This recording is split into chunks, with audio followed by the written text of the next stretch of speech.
Temperature ज़रूर ज़्यादा होता है, लेकिन खेत खाली हो जाते हैं। और टेम्परेचर वाली बात जब आती है, टेम्परेचर की अगर बात करें तो आने के चांस रहते हैं। और आप लोग जानते हैं अच्छी तरीके से कि जुलाई से बारिश स्टार्ट हो, बेल इसकी तैयार होती है, उतने समय में भी हम कुछ लगा सकते हैं। नमस्कार किसान भाइयों, मैं दिनेश श्रीवास्तव, आप देख रहे हैं एग्रीकल्चर दिनेश।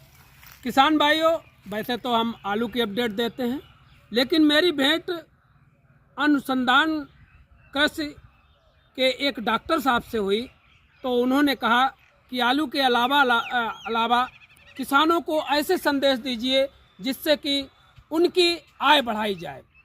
तो इस संदेश को लेकर के हम आए हुए हैं कि किसानों की आय कैसी बढ़ाई जाए। मई का महीना चल रहा आने वाला है, और मई के महीने में कौन सी ऐसी फसलें उगाई जाएं जिससे कि बम्पर पैदावार हो और बम्पर लाभ मिले।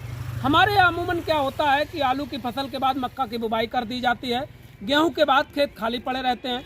लेकिन हम आज आपको बताएंगे उन फसलों के बारे में, उन सब्जियों के बारे में जिनसे ज़्यादा से ज़्यादा मुनाफा कमाया जाए। जैसे कि अक्सर होता क्या है, गेहूं की कटाई मड़ाई करने के बाद खेत खाली पड़े रहते हैं, और मई के महीने में या तो मक्का, आलू के बाद मक्का बो दी जाती है या फिर सब्जियां बोई जाती हैं। अब बात करते हैं सब्जियों की कि सब्जियां किस हिसाब से बोई जाए।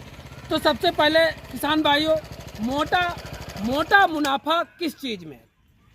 अदरक आपने सुनी होगी, अदरक जो कि आप ज़्यादातर चाय में डालते हैं। अदरक की खेती अगर की जाए तो इससे किसानों को बहुत जल्दी कर्ज से उद्धार हो सकते हैं और लाखों रुपए कमा सकते हैं। अदरक की खेती मई के महीने में अदरक की अगर बुवाई की जाए तो अदरक में एक और खासियत, अदरक की बुवाई की जाए तो अदरक ये जुलाई अगस्त में आपकी तैयार हो जाएगी। अदरक में एक और खासियत है कि जब अदरक महंगी हो तब हम अदरक को बेच सकते हैं, अदरक को खेत में ही दबा कर रख सकते हैं। तो अदरक से मोटा पैसा निकाला जा सकता है। और अदरक आपने देखी होगी कभी भी 40 रुपए किलो से नीचे नहीं बिकती है, कभी कभी तो 200-250 रुपये प्रति किलो के हिसाब से अदरक मार्केट में बिकती है। अदरक को हम रोक भी सकते हैं, एक से लेकर के अगर 2 महीने, 3 महीने, 4 महीने रोकें तो किसी स्टोर की ज़रूरत नहीं, अपने खेत में ही अदरक को रोका जा सकता है। तो अदरक की फसल से हम अच्छा खासा मुनाफा कमा सकते हैं। अदरक की खेती किसान भाइयों बहुत ही लाभदायक है। दूसरे नंबर पर आती है आपकी हल्दी। हल्दी एक ऐसी चीज़ है जो मसाले में यूज की जाती है, और हल्दी की अगर बुवाई की जाए तो हल्दी भी आपको अच्छा खासा मुनाफा देकर जाएगी। अमूमन क्या होता है, हम परंपरागत फसलें करते हैं, जैसे कि आलू बोली, मक्का बोलिया और धान। परंपरागत फसलें ना कर कुछ हटके करेंगे तो हमें कुछ हटके मुनाफा भी मिलेगा। हल्दी की भी वही बात है, हल्दी भी अच्छी खासी हल्दी में मुनाफा है, और हल्दी की खेती भी मई में हल्दी की शुरुआत की जा सकती है। एक चीज़ और आती है किसान भाइयों, टिंडा। आपने सुना होगा टिंडा अपने इधर तो कम होता है, कन्नौज क्षेत्र में हमने नहीं देखा टिंडा होते हुए, लेकिन टिंडा जो है, टिंडा से अच्छा खासा मुनाफा कमाया जा सकता है। उन डॉक्टर साहब से हमारी जब बात हुई तो उन्होंने एक शर्त पे हमको बताया कि आपके हम वीडियो तो बनवाएंगे, लेकिन हमारी आपकी एक शर्त है, आप मेरा नाम बगैर लिए किसानों को बताएंगे और किसानों की आय को दुगना तिगुना करने का काम करेंगे। हमारा दायित्व बनता है, हम भी समाज में रहते हैं, किसानों की आय दुगनी हो। जब किसान भाइयों, किसान की आय दुगनी होगी तो ऑटोमेटिक समाज में सभी वर्गों की आय दुगनी होगी। तो हम बात कर रहे थे टिंडे की। टिंडा 30 रुपए से नीचे कभी नहीं बिकता है किसान भाइयों, और टिंडा हमेशा मई के महीने में लगाया जाता है। मई के महीने में लगाया गया टिंडा ये आपके जून जुलाई में तैयार हो जाता है, और टिंडा अच्छा खासा मुनाफा देता है। इसी के बाद हम बात करेंगे आपके लौकी की, बेलदार सब्जियों की। और बेलदार सब्जियां जब मई के महीने में लगाएंगे तो हमको मचान बनानी पड़ेगी।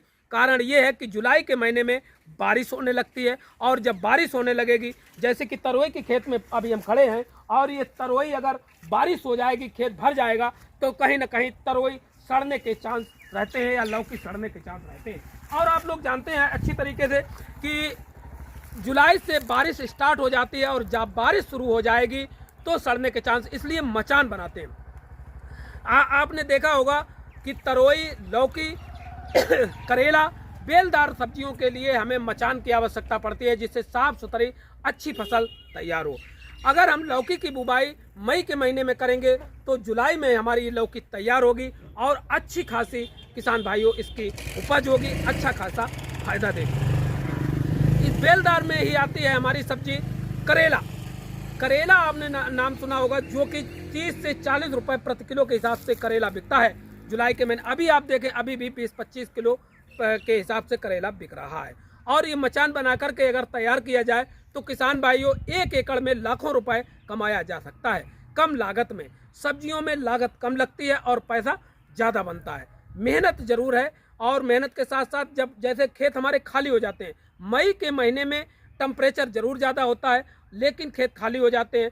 और टेम्परेचर वाली बात जब आती है, टेम्परेचर की अगर बात करें तो हमेशा पानी मई के महीने में शाम को लगाएं। शाम को जब पानी लगाएंगे तो बेलदार फसल हो या वैसी फसल हो, हमेशा ठंडक रहेगी। शाम को पानी देना चाहिए फसलों में, जिससे कि ठंडक बनी रहे। करेला भी हमें मचान लगा करके करेले की फसल भी लगानी चाहिए। और किसान भाइयों, इसी लाइन में आती है तरोई।